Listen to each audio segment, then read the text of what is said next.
आज है 7 जून 2023 दिन बुधवार।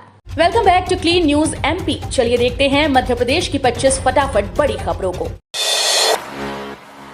तो जुलाई से होगा मध्य प्रदेश विधानसभा का 5 दिवसीय मॉनसून सत्र। मध्य विधानसभा का मॉनसून सत्र 10 जुलाई से होगा। 5 दिवसीय इस सत्र में सरकार वर्तमान वित्तीय वर्ष का प्रथम अनुपूरक बजट प्रस्तुत करेगी। मध्य प्रदेश विधानसभा के प्रमुख सचिव एपी सिंह ने मंगलवार को राज्यपाल मंगूभाई पटेल की अनुमति से सत्र बुलाए जाने की अधिसूचना जारी की। मध्य प्रदेश विधानसभा के प्रमुख सचिव एपी सिंह ने इस संबंध में बताया कि गैर सरकारी सदस्यों के विधेयक के संकल्प सत्र के अंतिम दिन शुक्रवार को लिए जाएंगे। मध्य प्रदेश में मुख्यमंत्री सीखो कमाओ योजना में युवाओं को पर्यटन क्षेत्र में भी मिलेगा रोजगार। मध्य प्रदेश में मुख्यमंत्री सीखो कमाओ योजना में अब पर्यटन के क्षेत्र में युवाओं को रोजगार के अवसर मिलेंगे। जानकारी के अनुसार मध्य प्रदेश पर्यटन विभाग की पर्यटन के क्षेत्र में कार्य करने वाली 800 से अधिक संस्थाओं ने मध्य प्रदेश के 4000 से अधिक युवाओं को इस योजना में लाभ देने की पहल की है। चेकिंग के बाद भी नहीं थम रहा बिना परमिट के बसेस का संचालन। इंदौर जिले से प्रतिदिन हजारों बसें अन्य शहरों और राज्यों के लिए रवाना होती हैं। अधिकांश बसेस यातायात नियमों को अनदेखा कर संचालित की जा रही हैं। बस ऑपरेटर बसों से संबंधित जरूरी कागजात, फिटनेस परमिट भी नहीं करवा रहे। ये खुलासा परिवहन विभाग द्वारा की जा रही लगातार कार्रवाई में हो रहा है। विभाग ने चेकिंग अभियान में इंदौर से देवास के बीच चल रही बस को जब्त किया, जो बिना परमिट के संचालित की जा रही थी। अब 5 के बजाय 6 साल की उम्र में एमपी के सरकारी स्कूल्स में मिलेगा बच्चों को प्रवेश। और राज्य सरकार शासकीय स्कूल्स में प्रवेश के प्रावधानों में परिवर्तन करने जा रही है। नई शिक्षा नीति में भारत सरकार प्री प्राइमरी स्कूल्स की अवधारणा पर काम कर रही है। इसे देखते हुए राज्य सरकार 6 साल से अधिक उम्र के बच्चों को ही पहली कक्षा में प्रवेश देगी। स्कूल शिक्षा विभाग इस आशय का प्रस्ताव तैयार कर रहा है। अभी 5 साल की उम्र में प्रवेश देने का प्रावधान है। इससे बच्चा 17 साल की उम्र में हायर सेकेंडरी की पढ़ाई पूरी कर लेता है। प्रवेश की उम्र में परिवर्तन से बच्चों को 1 साल ज्यादा पढ़ना पड़ेगा। आयुष्मान वाले निजी अस्पतालों की होगी स्टार रेटिंग। आयुष्मान भारत योजना के अंतर्गत उपचार के लिए अनुबंधित अस्पतालों की पहली बार ग्रेडिंग तैयार की जा रही है। उनकी स्टार रेटिंग की जाएगी। विभिन्न बिंदुओं पर मूल्यांकन के बाद अस्पतालों को 1 से लेकर 5 तक स्टार दिए जाएंगे। जिसे 5 स्टार मिलेंगे वो सबसे अच्छा माना जाएगा। आयुष्मान योजना में देश में पहली बार इस तरह की ग्रेडिंग की जा रही है। इसका बड़ा लाभ रोगियों को होगा। लोकसभा स्तरीय आम सभा को सफल बनाने भाजपा ने झोंकी ताकत। केंद्रीय ग्रामीण विकास मंत्री फग्गन सिंह कुलस्ते 12 जून को कांग्रेस के गढ़ पत्थल गांव में लोकसभा स्तरीय आम सभा में शामिल होंगे। केंद्रीय मंत्री की आम सभा भाजपा का 30 मई से 30 जून तक चलने वाले जनसंपर्क अभियान का हिस्सा है। इस आम सभा को सफल बनाने के लिए भाजपा ने ताकत झोंकना शुरू कर दिया है। मध्य प्रदेश का पहला यूनिटी मॉल उज्जैन में खोला जाएगा। एक स्थान पर मिलेंगे सभी राज्यों के प्रमुख उत्पाद। मध्य प्रदेश का पहला यूनिटी मॉल उज्जैन में खुलेगा। इसमें सभी राज्यों के प्रमुख उत्पाद मिलेंगे। एक जिला एक उत्पाद को यहां प्रदर्शित किया जाएगा। इसमें मध्य प्रदेश का पवेलियन और प्रदर्शनी क्षेत्र भी होगा। इसके अलावा अन्य सुविधाएं भी यहां उपलब्ध कराई जाएंगी। इसके लिए नगरीय विकास और आवास विभाग ने 15 हेक्टेयर भूमि चिन्हित कर ली। विस्तृत प्रस्ताव अब केंद्र सरकार को भेजा जाएगा। बता दें कि केंद्रीय बजट में वित्त मंत्री निर्मला सीतारमण ने प्रत्येक राज्य में एक यूनिटी मॉल खोलने की घोषणा की थी। तैयारियों में जुटा चुनाव आयोग। भोपाल में 5 दिन का मास्टर ट्रेनर प्रशिक्षण शुरू। मध्य प्रदेश में साल के आखिर में होने वाले विधानसभा चुनाव को लेकर चुनाव आयोग ने अपनी तैयारियां तेज कर दी। भोपाल में आज बुधवार से 5 दिन का राज्य स्तरीय मास्टर ट्रेनर प्रशिक्षण कार्यक्रम शुरू हो रहा है, जिसमें 150 से ज्यादा राज्य स्तरीय मास्टर ट्रेनर को ट्रेनिंग की शुरुआत की गई। 9 जून तक चलने वाले प्रशिक्षण कार्यक्रम में सेंट्रल ट्रेनर राज्य के मास्टर ट्रेनर को ट्रेनिंग दे रहे हैं। इसके बाद जिला स्तर और विधानसभा स्तर पर ट्रेनिंग के कार्यक्रम होंगे। मुख्यमंत्री शिवराज मलाजखंड में बोले 1.25 करोड़ बहनों के खाते में 11 जून को आएंगे 1,000 रुपए। लाडली बहना सम्मेलन में मंगलवार को मलाजखंड पहुंचे मुख्यमंत्री शिवराज सिंह चौहान ने कहा कि प्रदेश भर में 1.25 करोड़ और बालाघाट जिले में 3.41 लाख महिलाओं के आवेदन स्वीकृत हुए।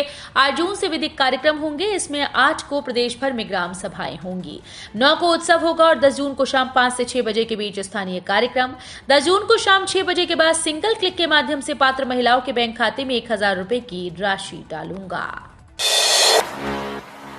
मध्य प्रदेश में पहली बार नर्मदा नदी पर होंगे 5 ब्रिज। इस शहर का यातायात सुगम होगा। मध्य प्रदेश में इस साल विधानसभा चुनाव होने हैं। इससे पहले कई ओवरब्रिज के अलावा कई सड़क मार्ग पुल निर्माण किया जा रहा है। इस बीच अब बुधनी से नर्मदापुरम को जोड़ने वाला एक और पुल का निर्माण कार्य जारी है। इस ब्रिज के लिए पिलर बनकर तैयार हो गए हैं। वहीं मशीन की मदद से गार्डर बेचने का काम किया जा रहा है। 2 बड़ी क्रेन और अन्य मशीन की मदद से गार्डर का काम पूरा किया जाएगा। ऐसे में इस नदी से अब 5 पुल निकले हैं, जिसमें 3 रेलवे और 2 सड़क मार्ग के पुल हैं। अधिकारियों कर्मचारियों के लिए अच्छी खबर, 31 जुलाई से पहले होंगे तबादले। मुख्यालय ने तैयार की सूची। मध्य प्रदेश के सभी विभागों के कर्मचारियों के तबादले किए जाएंगे। इसके लिए पुलिस विभाग ने तैयारी शुरू कर दी है।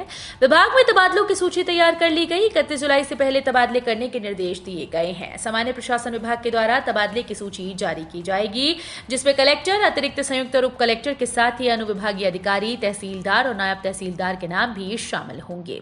इसके अलावा पुलिस मुख्यालय ने पुलिस महानिरीक्षक से लेकर उप निरीक्षक स्तर के अधिकारियों की सूची तैयार कर ली है।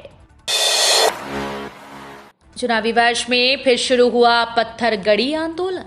चुनावी वर्ष में एक बार फिर से नारायणपुर थाना क्षेत्र के बादलखोल अभयारण्य के अनुसूचित गांव में पत्थरगड़ी आंदोलन को हवा दी जा रही है। यहां के बचराव गांव के कई किसानों ने कलेक्ट्रेट में शिकायत की है कि ग्राम सभा कर उनकी जमीनों को छीन लिया गया। अब मूल निवासी के नाम पर मतांतरित आदिवासी उनकी भूमि पर खेती कर रहे हैं। 2018 के चुनाव पूर्व भी इसी क्षेत्र में पत्थरगड़ी आंदोलन किया गया था। गांव की सीमा पर पत्थर गाड़कर उसमें लिख दिया गया था कि यहां बाहरी लोग नहीं आ सकते। सरकारी अस्पताल में फ्री मिलती है दवा, प्रबंधन खुलवा रहा मेडिकल स्टोर।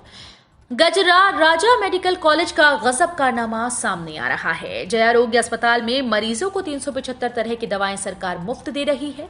इसके बावजूद JAH और मेडिकल कॉलेज प्रबंधन सांठ गांठ कर 1000 बिस्तर अस्पताल में जनौषधि केंद्र दवा स्टोर खोलने की तैयारी में है। इसकी कागजी कार्यवाही पूरी हो चुकी है। अब दुकान आवंटन होते ही ड्रग विभाग से दवा विक्रय की अनुमति ली जाएगी। इसके लिए कॉलेज के कार्यकारिणी की बैठक में अनुमति भी चुपचाप ली गई। अब ATM से स्कैन कर निकाल सकेंगे पैसा। बैंक ऑफ बड़ौदा ने inter operable cardless cash withdrawal सुविधा शुरू की है। ग्राहक UPI का उपयोग करके बैंक के ATM से पैसे निकाल सकते हैं। BOB सार्वजनिक क्षेत्र का पहला बैंक है जिसने UPI के माध्यम से ATM निकासी प्रणाली की शुरुआत की। इसके लिए डेबिट कार्ड की जरूरत नहीं पड़ेगी। ग्राहक ATM पर QR कोड के माध्यम से पैसे निकाल सकते हैं। जीव कार्य परिषद की विशेष बैठक में होगा 10 करोड़ के अनुदान पर विचार।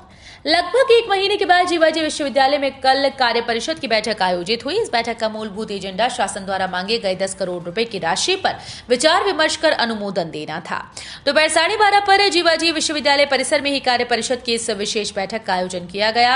इसमें कुलपति प्रोफेसर अविनाश तिवारी और कुल सचिव डॉक्टर राजेंद्र कुमार बघेल सहित तमाम कार्य परिषद सदस्य मौजूद रहे। आपको बता दें कि इस बैठक में हाल ही में सुर्खियों में रहा संबद्धता भ्रष्टाचार मामला फिर से उठाया। मध्य प्रदेश में जून से बढ़ाया जा सकता है कर्मचारियों का 4% महंगाई भत्ता। महंगाई भत्ता बढ़ाने की मांग कर रहे कर्मचारियों को मध्य प्रदेश सरकार 42% की दर से भत्ता दे सकती है। ये वृद्धि जून के वेतन जो जुलाई में मिलेगा से दी जा सकती है। वित्त विभाग ने अपने स्तर पर इसकी तैयारी कर ली है। एशियन U20 एथलेटिक्स चैंपियनशिप में भारत ने जीता गोल्ड। दक्षिण कोरिया के येचियोन में चल रही एशियन U20 एथलेटिक्स चैंपियनशिप में भारत के सुनील कुमार ने इतिहास रच दिया। उन्होंने मेंस डेकाथलॉन इवेंट में गोल्ड मेडल जीता। सुनील ने ये उपलब्धि हासिल की। वो ऐसा करने वाले पहले भारतीय हैं। डेकाथलॉन इवेंट से पहले 2016 में भारत के कृष्ण कुमार ने ब्रॉन्ज मेडल जीता था। रूठे हुए मंत्रियों विधायकों से मिले सीएम शिवराज। का चुनाव है इसलिए कर रहा हूं बैठक। मध्य प्रदेश में बीजेपी अपने रूठे हुए नेताओं को बनाने में जुटी है। बीते दिनों राष्ट्रीय उपाध्यक्ष विनय सहस्त्रबुद्धे ने पार्टी कार्यकर्ताओं और पदाधिकारियों से मुलाकात की थी, जबकि सीएम शिवराज सिंह चौहान ने रूठे हुए नेताओं के साथ बैठक की। इस बैठक का उद्देश्य पार्टी के भीतर चल रही खींचतान को कम करना है। बैठक में सीएम शिवराज ने नेताओं को 2 टूक लहजे में कहा कि ऐसी बयानबाजी न करें जिससे पार्टी को नुकसान हो। मां तुझे प्रणाम के लिए 10 विद्यार्थियों का होगा चयन। 10 जून को करना है आवेदन। सरकारी स्कूल में पढ़कर उत्कृष्ट प्रदर्शन करने वालों में विद्यार्थियों के नाम मांगे हैं। 5 अलग अलग श्रेणियां रखी हैं जिसमें स्कूल प्रबंधन से विद्यार्थियों की तरफ से आवेदन मांगे गए। NCC, NSS, खेल मेधावी और स्काउट श्रेणी में छात्र छात्राओं का चयन होगा। 10 जून तक स्कूल प्रबंधन से विद्यार्थियों की जानकारी मांगी है। इसके बाद लॉटरी पद्धति से विद्यार्थियों का चयन किया जाएगा। किसानों की भी मौज, एक हफ्ते में बैंक खाते में आएगा प्रधानमंत्री फसल बीमा योजना का पैसा। प्रधानमंत्री फसल बीमा योजना का लाभ उठा रहे किसानों के लिए अच्छी खबर है। अब किसानों को इस योजना के तहत मिलने वाली राशि के भुगतान के लिए लंबा इंतजार नहीं करना होगा। सरकार की कोशिश है कि एक हफ्ते में राशि किसानों को मुहैया कराई जाए। मौजूदा नियम के मुताबिक किसानों की ओर से किए गए किसी भी दावे का 3 हफ्ते के भीतर भुगतान करना होगा। मध्य प्रदेश के सभी सरकारी स्कूल 16 जून से खुलेंगे, तैयारियां आरंभ। मध्य प्रदेश के सरकारी स्कूल 16 जून से खुलेंगे। इसके लिए शिक्षकों को 5 जून से स्कूल में बुलाकर तैयारियां कराई जा रही हैं, जबकि शिक्षकों का ग्रीष्मावकाश 9 जून तक था। छुट्टी खत्म होने से पहले शिक्षकों को बुला लिया गया। शिक्षकों को स्कूल से बाहर शाला त्यागी बच्चों को ढूंढने के लिए गृह संपर्क अभियान चलाने के लिए कहा गया है। इसमें शिक्षकों को छोड़ स्कूल चुके बच्चों की पूरी जानकारी विभाग को उपलब्ध करानी है। बिना फायर एनओसी चल रहा इंदौर का पीसी सेठी अस्पताल। जीपीओ चौराहा स्थित पीसी सेठी अस्पताल बिना फायर एनओसी के संचालित हो रहा है। ऐसे में आग लगने पर कैसे निपटेंगे, ये बड़ा सवाल है। अस्पताल में प्रतिदिन 200 से ज्यादा मरीज आते हैं। इनमें भी ज्यादातर गर्भवती महिलाएं होती हैं। बताया जा रहा है कि अस्पताल में फायर लाइन भी नहीं। जब निजी अस्पतालों में फायर एनओसी जरूरी है तो फिर सरकारी अस्पतालों में इसे लेकर स्वास्थ्य विभाग लचर रवैया क्यों बरत रहा है। गुलवा चौक से रेलवे क्रॉसिंग मार्ग 1 माह तक रहेगा बंद।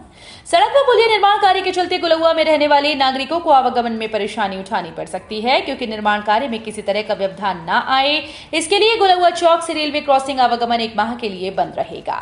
कचपुरा संभाग के संभागीय मंत्री प्रदीप मरावी ने बताया कि गुलवा चौक से रेलवे क्रॉसिंग तक सड़क निर्माण और रेलवे क्रॉसिंग के पास पुलिया का निर्माण कार्य कराया जा रहा है। भोपाल में 10 जून से होगी पंडित प्रदीप मिश्रा की कथा। 55 एकड़ जमीन पर बनेगा पंडाल। चुनावी साल में नेताओं की जनता के बीच सक्रियता बढ़ती जा रही है। नेता अलग अलग कार्यक्रम से अपनी छवि मजबूत करने में जुटे हुए हैं। शहर में कथा का आयोजन शुरू हो चुका है। इसी क्रम में नरेला विधानसभा क्षेत्र के करोंद में पंडित प्रदीप मिश्रा 10 जून से शिव पुराण कथा सुनाएंगे। आयोजन की तैयारियों का निरीक्षण करने मंगलवार को नरेला से विधायक और चिकित्सा शिक्षा मंत्री विश्वास सारंग भी पहुंचे। इस दौरान भोपाल कलेक्टर, पुलिस के अधिकारी और नगर निगम के अधिकारी भी पहुंचे। मध्य प्रदेश एमओ भर्ती का परिणाम जारी। 1175 अभ्यर्थी शॉर्टलिस्ट। मध्य प्रदेश लोक सेवा आयोग ने आयुर्वेद चिकित्सा अधिकारी 2021 के पद के लिए आयोजित भर्ती परीक्षा का परिणाम घोषित कर दिया। उम्मीदवार आधिकारिक वेबसाइट mppsc.nic.in से परिणाम डाउनलोड कर सकते हैं। इंटरव्यू राउंड के लिए कुल 1175 उम्मीदवारों को शॉर्ट लिस्टेड किया गया है और 20 उम्मीदवारों को अंतरिम रूप से शॉर्ट लिस्ट किया गया। तो ये थी आज की 25 फटाफट बड़ी खबरें। अगर आपको न्यूज पसंद आई हो तो वीडियो को लाइक और शेयर जरूर करें। धन्यवाद।